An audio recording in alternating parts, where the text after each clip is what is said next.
What's up, guys? Welcome to this really big taco cake tutorial. Let's get started. Right now I have two different shades of green wafer paper. I'm just folding them in half and then I'm adding my edible glue, which you can find on my website. I'm going to put the link in the description. And then I just crumble up some foil. I add the wafer paper there and then I just spray it with paper potion. This is from Icing Images. I'll also put a link for you guys. This just makes your wafer paper more flexible. It's just a wafer paper conditioner, and then just set that aside and let it dry. Right now I'm going to be using some modeling chocolate from Hot Hands. It's my favorite modeling chocolate brand, and I'm adding some Hot Rod Red coloring. This is from Artisan Accents, and it's just a light shade of red. And then I brush on some of my edible glue, and I'm just adding a bright red fondant on top. And then I'm going to paint the top of this with Poppy Paint's Super Shine. It just makes your fondant shine. And set that aside. Right now we're going to be making the taco meat. So I just have some chocolate cake, some chocolate buttercream, and then I also added some Rice Krispie Treat cereal. This is just to give it some texture. I went in there and added some cocoa powder as well, and I just mixed it up, and this is what it looked like when I was done. It just kind of makes it look like the taco meat, and so the Rice Krispie Treat kind of just resemble fat. So that's what I did. I set that aside. Right now I'm going back to this red fondant, which this is the tomato. I'm just using my fingers to make the edges not so sharp, just so it's a little bit more rounded. And then I set those aside and I move on to this green wafer paper. And yes, you guessed it, this is the lettuce. So I'm just cutting it into strips, some a little bit longer than others, and then just sort of crinkling them when I can. So you see you have the mixture of the two different colors of green there, and then you set those aside. Right now I'm going to work on the cheese. So this is just a yellow and orange, and then I add a little bit of Tylose powder and I was able to grate it. I'm adding some white in there as well, just so it looks like a mixture of cheeses. And we're moving on to this sauce packet. So I actually printed a Taco Bell sauce packet, and this you can just find the image online. And I printed it on my edible printer, and I added my edible glue, and I put it on a piece of orange fondant, and then I'm just cutting around the sides. And then I wanted to make sure that this sauce packet can kind of stand up on the board, so I ended up inserting a toothpick with my edible glue. You see it's just in the corner there, and I'm putting it in a piece of styrofoam, and then I'm just putting a toothpick in front and behind just so it stands up, and I just let it dry in that position.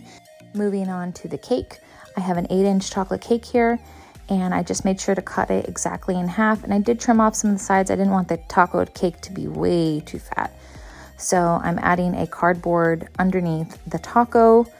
I added some of my cookies and cream filling, some extra Oreos, and I have the cake on a metal cake board, and I'll put the link in the description. It's from Esther Cakes. I really like these because you don't have to keep using cardboard cake circles, so this one you can just wash and reuse.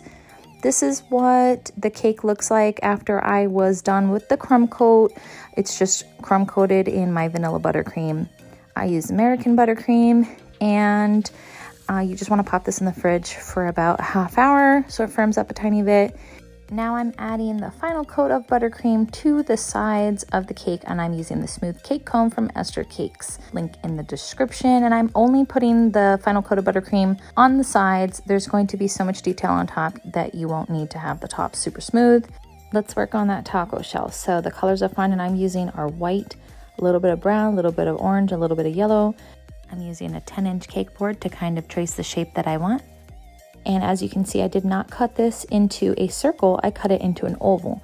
And this is because the taco is so wide that I want to make sure that the taco shell reaches above the cake on both sides. So by making it oval, I ensured that it will do exactly that. So as you can see, I've used some crumbled up foil, and this is how I made the texture on the taco shell. I'm actually going to flip this over, and this is so that all that beautiful detail of the taco will be on the outside.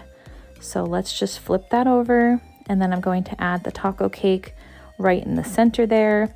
I will be adding a little bit of buttercream to this fondant, and this is just so that the cake does stick. And yes, if you're wondering, that cardboard underneath the taco cake part is still there.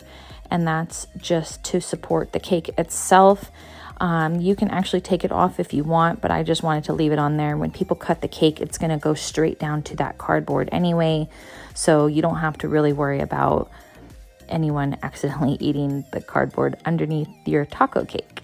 So once I added the buttercream there, and this is just so that the cake actually sticks to the fondant, I'm just lifting the cake up with an offset spatula, and I just fold up the sides, and you see how it does reach above the cake, and this is because I made the fondant into an oval shape. I'm adding some buttercream to the cake board, and then I add my taco cake on top. So I added a piece of parchment paper here, and this is just so when I'm adding all my details and the petal dust that nothing gets on the cake board, because the cake board is covered in white fondant, and white fondant stains easily. So I just wanted to make sure that nothing damaged that cake board. I've added all of the taco meat, and let's get on to adding the other toppings. This is the wafer paper lettuce, the fondant cheese, fondant tomatoes, and I had some white buttercream that I put into a piping bag and I just added on top to look like sour cream. For the taco sauce, I added corn syrup, brown, red, and white food coloring. I mixed those together. The sauce was a little too thin and I didn't want it to run on the cake board when I piped it, so I did add a little bit of white buttercream just to thicken it up. And then I added some of my edible glue to that sauce packet there so it can stand up with that toothpick inside. And then I piped on Happy B-Day. So this is how the taco cake came out. I absolutely loved it. It has so much detail and a lot of toppings. I hope you guys enjoyed this tutorial. Please be sure to like and subscribe and give a huge thumbs up if you guys enjoyed this video. And I'll be back soon with another video.